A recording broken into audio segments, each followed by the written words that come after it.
The moment a Russian missile slams into Sumi.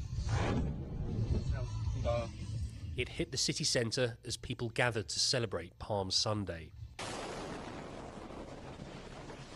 Not long after the first, a second strike just a few hundred metres away. The depth of the devastation became clear. Emergency crews battled fires and took the injured to be treated. As for the others, they were cut from vehicles, but this was more recovery than rescue. Few survived this. Natalia barely escaped the second strike after abandoning her car.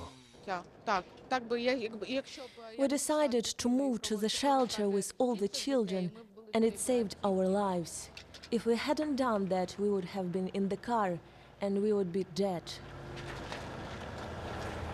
This appears to be the epicenter of one of the blast sites. You can see how the building has been scorched and scarred from the force of the blast, from shrapnel, which is how these missiles are designed. But of course it doesn't stop there.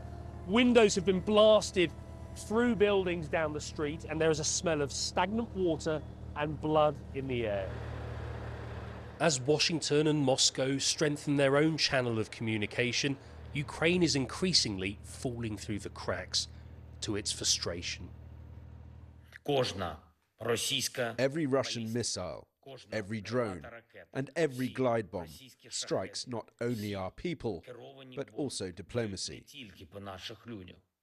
and the political efforts of everyone trying to end this war. America's Special Envoy for Ukraine, General Keith Kellogg, said today's attack by Russian forces on civilian targets in Sumi crosses any line of decency, adding, as a former military leader, I understand targeting, and this is wrong. For Ukrainians, that line was crossed long ago, but how this war ends will be determined not just by how they fight, but how Russia and the US engage. James Waterhouse, BBC News, Sumi.